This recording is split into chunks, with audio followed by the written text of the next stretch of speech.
Hi, this is Ed in San Diego, and welcome back. Today in San Diego, it is summer in spades with a huge humidity, Mexican airflow, and right by the ocean here, it reached 100 in the afternoon yesterday with high humidity.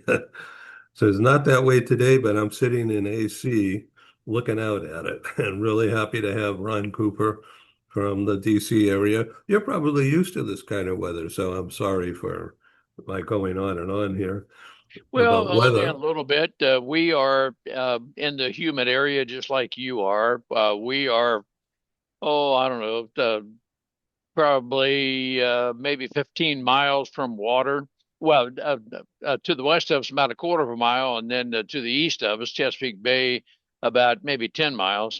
But at any rate, no, we're here with the humidity. It rarely reaches 100 degrees. It did it a couple days earlier, but it's very common to be in the upper 80s, lower 90s at this time of year, which is today we're a lot more moderate. We're in the maybe mid, slightly upper 80s today, so it's all good. Oh, that's good. Great. Okay, I've put on the right seeing glasses. I'm sorry for the delay. Everybody, this is a special broadcast. Ron Cooper from the CooperCulture.com is an expert at senior level decision making. I am not, so I've had to do some research. And so we're going to combine the following topics into a discussion, and this will pave the way for a series coming up, extending into the fall. And we're doing it this way, sort of like a news conference approach today about the highlights of what these things mean. And then as we get forward, we're going to be adding on additional topics tangent to what we're going to talk about. Here we go. Number one, the courage to make difficult decisions. Why do leaders postpone decisions they already know must be made? We'll get back to that.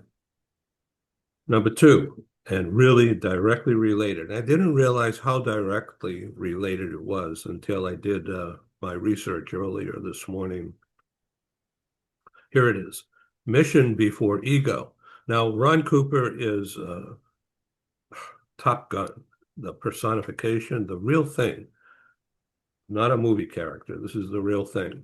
And this is the character, the person, and the experience, which he's going to tell us more about. I'm just going to set the stage here of why the character became the gigantic movie hit because of course, the acting and the direction and the editing, particularly the editing, putting together the Top Gun movie series, but what it all means. And so, mission before ego. How do personal agendas and departmental rivalries and executive pride interfere with organizational success? In the military run, and we can circle back to this in detail later, but in the military, it's command. It's not a conversation, right? Well, it is command, but I want to clarify that, Ed, by Thank saying you. that, well, there is a rank structure, of course, which means that, the higher in rank you are, the more responsibility and accountability you have. But there's some people who may think that, well, because of rank, that you can look down on people, bark at people, and, you command direction and you're expecting immediate results and so forth. Yes, some people lead that way, but you get very short term results with that kind of thing. When you bark at people and, well, hey, I am whatever rank and you're a lesser rank than me and so forth, that's the antithesis of having a team approach. But anyway, I want to clarify that and I realize that only 1% approximately are serving our nation are in the active duty. Only 10% of our nation has ever worn the uniform. So to some degree, I know the military is an enigma to some people. We're seeing that in the headlines these days. So thank you for that. We're going to circle back. Okay, once again, the first was the courage to make the difficult decisions. And that must be going on throughout industry these days. Okay, and why do leaders postpone a tough decision, a hard decision they already know must be made? What are the reasons for that? We'll get back to that. And then mission before ego. Now, this is the most interesting and exciting to me. Uh, so just for the audience sake, and forgive me for being repetitive, during the Vietnam era, I was in the Army Reserve. I was in Boston, where I'm from originally. And I was involved and fortunate to be involved in a senior, unique, elite thoracic surgical unit that was run by Harvard Medical School. Sorry, Harvard Medical School. Mostly guys. There are a couple of female doctors involved as well. And the general in charge of the Army's medical corps was the Surgeon General, if you will, for the Massachusetts General Hospital, which is a very famous old-line hospital. And the senior level doctors within our thoracic surgical unit were his students. And here they are all in this medical unit during the Vietnam War. And they had presidential orders to do experimental medicine and communicate it to the troops in Vietnam. The internet was not public at that time, but it did exist, particularly in the military, in a much limited way than it is today. But they brought in professional camera and sound and took videos of whatever they were doing in the thoracic surgical unit. My role was an assistant. I was trained to be a nurse, and I loved every minute of it. My specialty became personal patient care, but that was after a while. Anyway, it changed my life, that whole experience, and I'm grateful for it. Mission before ego. Boy, you learn that real quick in that kind of situation. Ron, I assume it's the same precision, quick time learning application in the military. Well, it is. And I think, Ed, one of the mantras that you are espousing is your mission is in your world, the thoracic surgery and patient care. Well, your mission is, and that's a lot of the focus. That's a lot of what the military is about. I can tell you for me in the cockpit, my mission is whatever the assigned mission was at the time. But now there was a mission to, let's say, prosecute a target. And in the context of training, it was training to accomplish whatever it is we were going to be doing.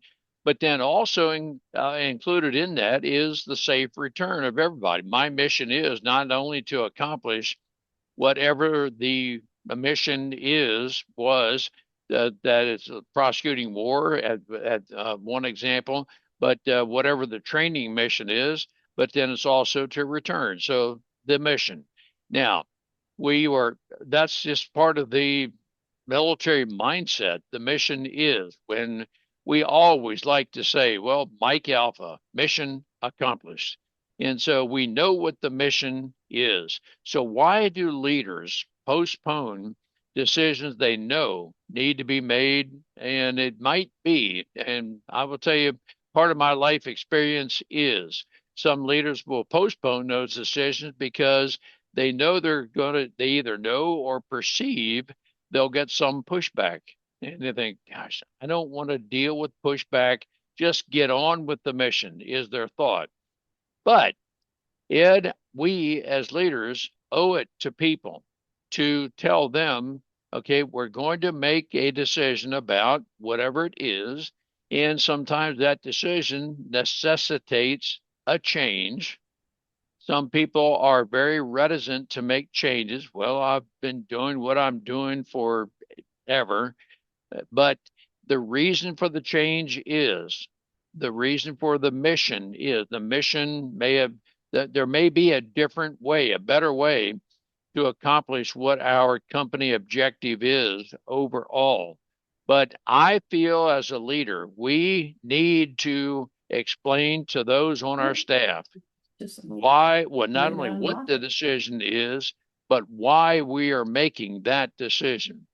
And we would hope that because we took the time to explain the decision, but in the context of the decision, I would say, Ed, I would try to personalize it to you. What impact will that decision make on you? Hopefully it's positive. But in the event it's negative or potentially negative, I want to have a one-on-one conversation with you to say that, Ed, I feel it's necessary to make a decision about my company, the mission, about a way to do it. There could be, you may perceive that, or you may actually have a negative impact to that. Now, if I'm demonstrating care and compassion toward you, I'm going to know exactly what the impact is, or at least have a pretty good idea of what the impact would be. I want to discuss that with you before I make the decision. So I want you to know that I care about you and how this decision might impact you. But I have thought it all the way through, or at least I've attempted to through my critical thinking and through my care and compassion for you. I know what the impact could be. If I take the time to explain to you the decision, my thought process, and explain to you, you clearly determined through my conversation with you that I have thought through the impact on you. I think, Ed, you may still have pushback, but at least I've taken the time to explain myself. I want for you to understand why I did this. I want to speak with an amount of resolve that I've thought through this decision, and I feel like I've made the best decision. But I also want my conversation with you to be caring and compassionate, that I know the impact it'll have on you. And Ed, I do know that some people are saying, gosh, man, I don't have the time for all this kind of chit chatty kind of stuff. Well, if you don't make the time for it, you may not have one of two things: the total engagement of your staff, or they may just decide to leave because they get the impression that you don't care.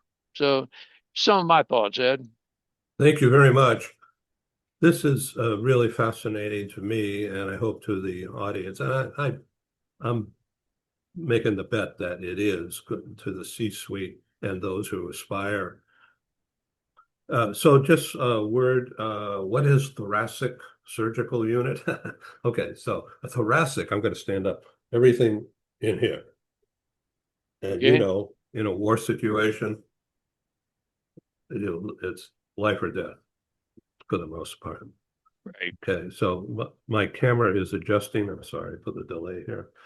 Okay, now I want to just go full circle on before we get into a deeper dive, and just back up a little bit. The courage to make difficult decisions. The question remains, and we're going to get answers. Why do leaders postpone decisions they already know must be made? Okay, and then also mission before ego. How do personal agendas, departmental rivalries, and executive pride interfere with the organizational successes? Now, you've just heard from Ron go into great detail about what goes on in the mind of the C-suite and in tuned in managers and employees. We're going to go deeper. So now the leadership pre-flight, once again, the military idea, leadership pre-flight check. Now, right engine, left engine, latch, gas, oil, wind speed, whatever, right? Ron, take us through what the leadership pre-flight check is. A lot better than I just did. No, thank you, Ed.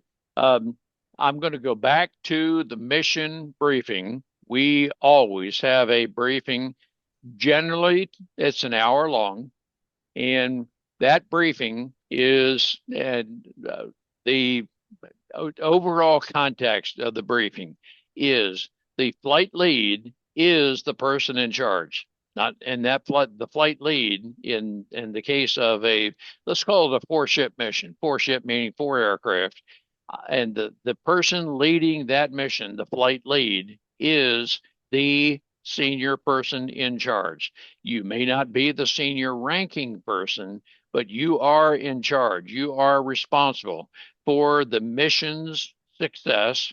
You are responsible for articulating what the mission is, how you will accomplish it from start to finish. And everyone in the flight should leave the briefing room with a clear understanding exactly what we are going to do, how we will do it. Now, understanding what the mission is, I have got to ensure that I, in the context of armament or equipment on board the aircraft, what equipment should I have on board the aircraft mounted to, installed on the aircraft? Well, that's got to be pre-coordination with the maintenance staff, the weapons loader, and so forth. But and when I arrive at the jet, I am pre-flighting, knowing that we'll be starting engines, let's just say in the next 30 minutes. And so I'm doing a quick pre-flight to make certain that from my perspective, the aircraft is ready for flight. The maintenance crew, the crew chief, and so forth has already done the internal checks and so forth, but I'm doing the periphery to make sure that, yep, I'm satisfied that everything appears to be good to go. I get into the cockpit, and now the very next thing that occurs after getting strapped in and I'm ready to go is I check in with the rest of the flight members. And so now I know with certainty that all 4 members of my flight are on the same frequency. Yes, we're together. We are ready to go. That is a part of the pre-flight of what we do, mission preparation. And I feel certain as you're getting ready for thoracic surgery, you go through some sort of a process like that.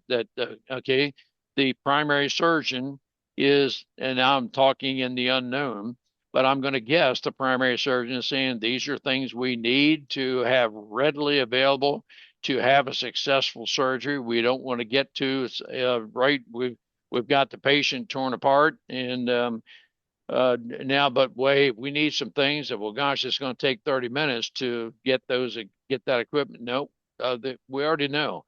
But pre-planning, we know exactly what we're going to have. It's right here at hand, and we know exactly what is required to accomplish that mission. So that's all a part of the mission pre-flight, the briefing. Yep, the mindset is we are ready to go with the mission. Everything is about mission success, Ed. And of course, people are the ones who ensure mission success. So that's how it all comes together. Thank you, Ron.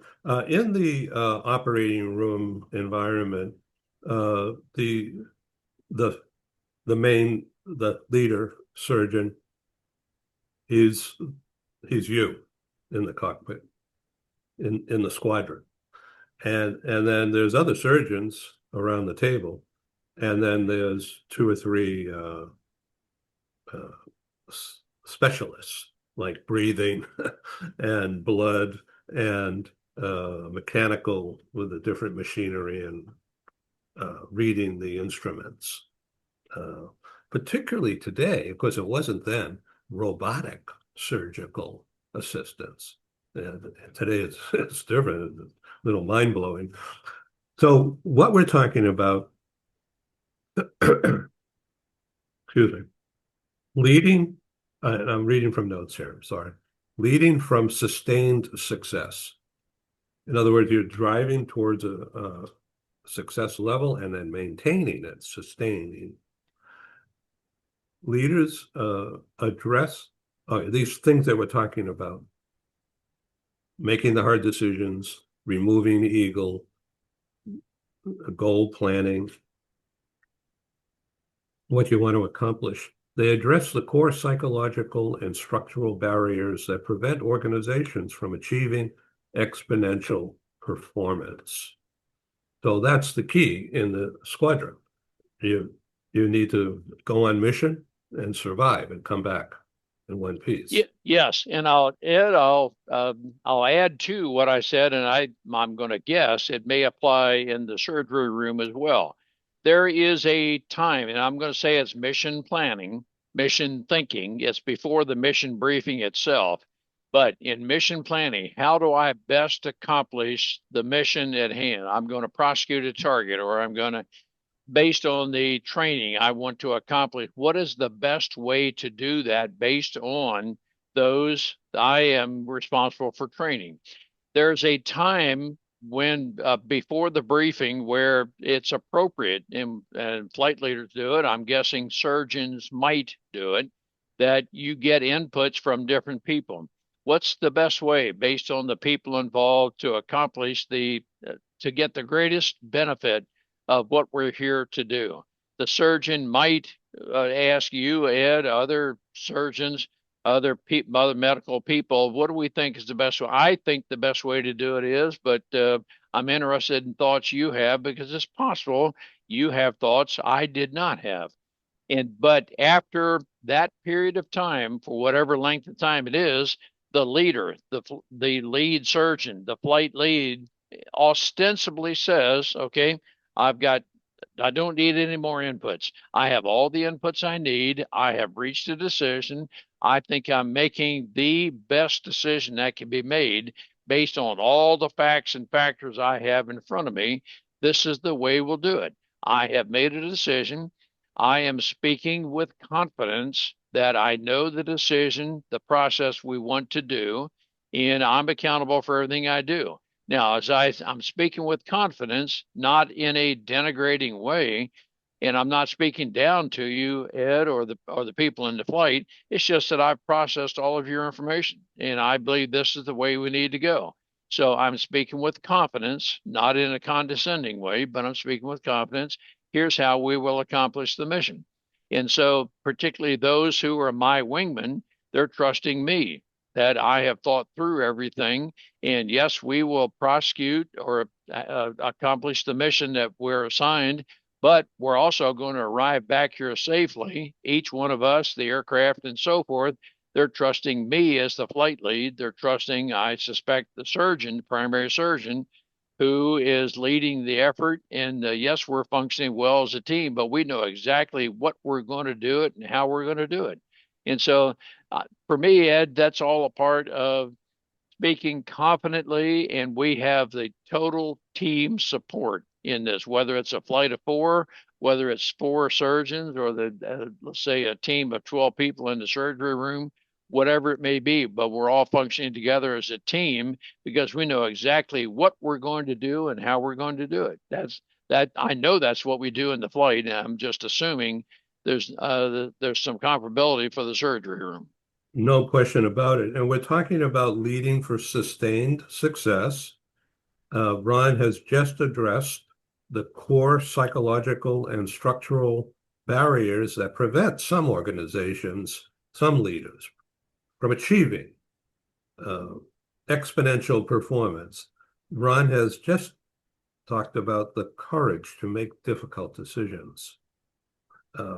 Now, my AI advisor says the simplified issue, leaders often postpone tough decisions like restructuring or exiting a market or reallocating talent because they fear the immediate disruption, loss of popularity, or the complexity of managing the transition. So you would think the C-level is already experienced and they're going to go through a tough thing. So the question is why all that matters. And this is what AI said to me. Every postponed decision is an accrual of dignity debt in the workforce. When leaders avoid decisions they know must be made, they prioritize short-term comfort over the long-term health of the company and the workforce knows it right away.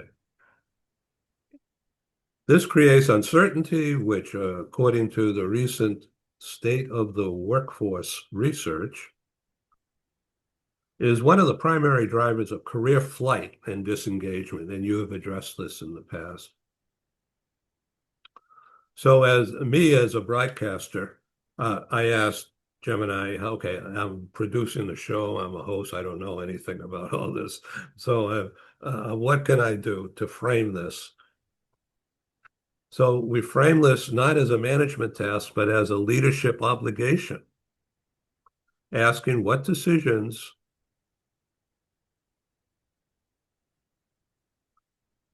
are we carrying that we know is necessary, but you're unclear, uncertain about what to do or when. So then it gets to mission before ego, putting the mission, and that's where you come in with your expertise on that kind of a life or death situation, Ron? No, it is. And again, I think it's, you know it, Ed, that if a leader lacks courage, if you feel they are near term, short term thinkers rather than long term thinkers, it'll come out in their conversation. You'll know it. You'll say, gosh, what, okay. Yeah, you seem to be thinking that, well, I'm going to give you a curt response. I don't want to engage you in a longer conversation. I don't feel like I have enough substantive information to justify my decision for your thinking. Therefore, hey, let's hurry up and get this conversation over with. I don't want it to prolong. And so that to me, Ed, has to do with confidence, ego. It's all put together. It's all synonymous in this context that if you are not confident enough in your decision making process, you'll do whatever you need to do to just get away from the situation, get away from people because you don't want for them to quiz or to get more information. But if we have a longer term mindset, what we're doing is training people in how to think, how to process information to make longer term valid decisions. And I think that's a part of our leadership that we have got to want to engage with people to help them in their thought process. We have got to demonstrate that we are long-term strategic thinkers, not just the near term, what's going to satisfy people today without thinking what the longer term impact of this. And so I encounter, and possibly you too, Ed, we encounter far too many people who are near term, short term thinkers. You're not thinking what the longer term impact is because your mindset is not even thinking that. Just hurry up and make a decision and let's just get on with it. And but I think people respect long-term thinkers more so than the ones who are just out to make a quick decision. Okay, little fiefdoms, ego gets in the way. Ego creates friction, whereas mission-driven leadership aligns the organization. Gemini said why it matters. In the AI era, leaders who prioritize ego over mission risk theatrics. Adopting AI to look innovative while failing to actually drive the bottom line value or improve the experience.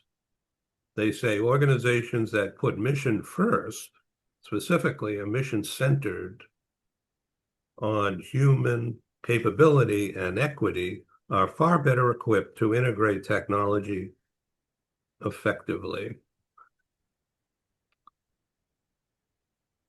This is everything you've been talking about. And then they go into leadership pre-flight check, which once again is your specialty. That's the mission, the safety, and go to it. Well, and Ed, I'll just interject right here that as a leader, have a thought about maybe redirecting my company, I don't have a problem at all. In fact, I frequently do. I'll refer to the Geminis of the world, meaning artificial intelligence, and I want to get some ideas. And so I have trained artificial intelligence to think just like I do. The artificial intelligence we work with know the Cooper culture. They know what our mission is. They know how I think. And so I will talk to AI just as if I'm speaking with you, Ed. I would ask it a question that say, "Hey, tell me what you think about," and it'll come back with an answer or a response. And so I take that response as okay, Gemini, whatever AI tool I'm using, you've given me some thought production material to put on the table. Now, you and I have talked about it before, but in my opinion is nothing is going to replace the human brain. Nothing will. I do want AI to generate some ideas for me. In the context of a repetitive process, certainly AI can do it faster than I can. But in the context of making decisions to know what the personnel impacts are, nothing is going to replace me knowing the Ed Cohens of the world as I know Ed Cohen, the person, his wife, Joanne, his life, what his preferences are. All of that has got to be considered. So, whatever decision I make, I want to ensure that I know the impact on everyone. I want the longer term objective to be accomplished with the decision I make, but I've considered everybody, their strengths, their personalities. I know as much about them at home as I can learn, but I know what that impact will be. So I stand by the decision I make, and I want to tell you how I derived that decision based on the facts and factors I use. And I'm happy to tell you that, yep, I used Gemini to put some information out on the table. And some things I said, yep, that's worth discussing further. Some things we're just, nope, we're definitely not going to discuss that because, but that's how I think of the thought process, and it is appropriate to accept and enlist inputs up to a point after which the leader's got to make a decision. That's it. And I appreciate your frank appraisal and description. And once again, we're talking to a multi-generational audience in the business world, US and global, mostly US. And a lot of our audience is wondering exactly what to do with AI. And I think our discussion right now is like a human infrastructure pre-flight check on, okay, this is what we did, and this is how we're thinking about it. And I think this would resonate with the talent who is under 30, under 35, and always interested in using AI. Older people may, and I'm generalizing, not go that route. So we're talking about why this matters. Ron, as we come to, we're not at a close yet, but we're getting there. Why it matters. Clarity is what they call hidden currency. A pre-flight check ensures the organization has this clarity. Before launching a major change, leaders must examine, do we have the right talent architecture? Is there psychological safety? Does the team understand the must-win battle?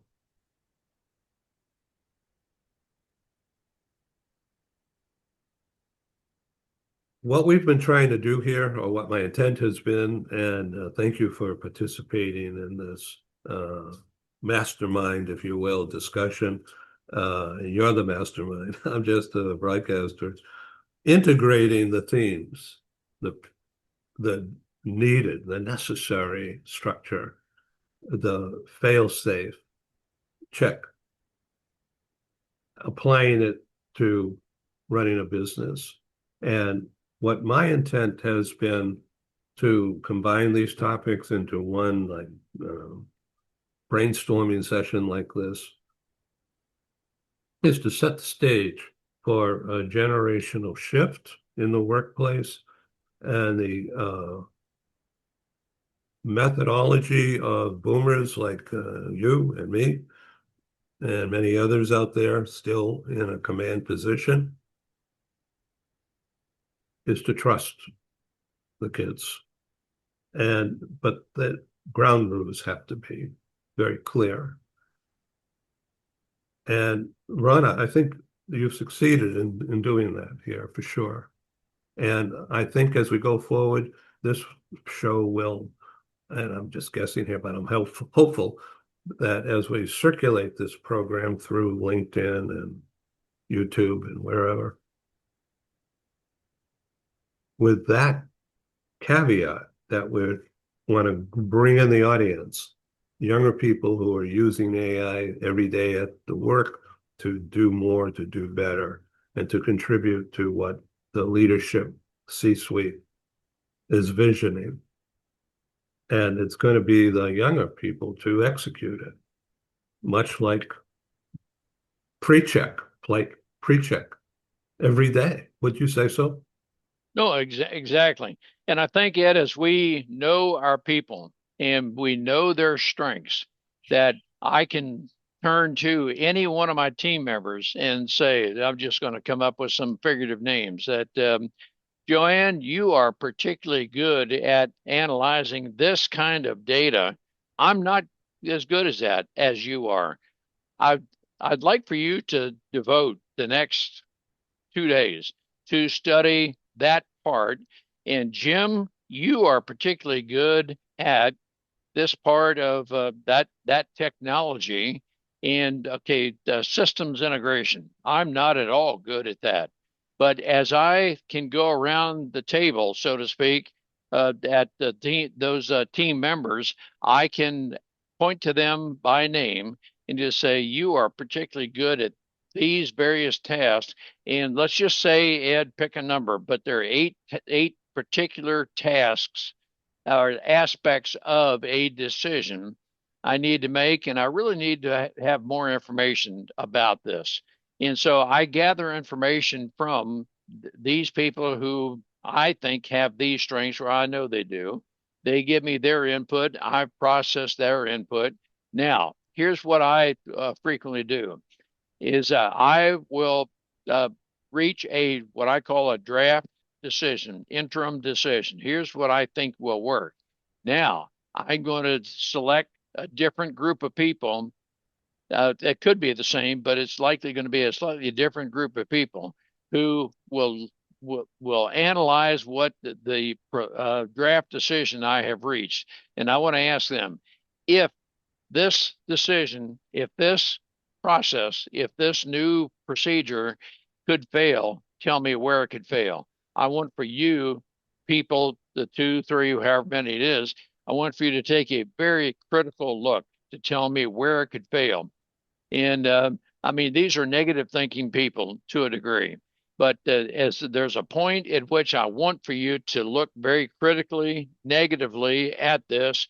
And if this could fail anywhere, tell me where it is, because I want the failure to occur in discussion before it actually occurs after we've implemented the decision.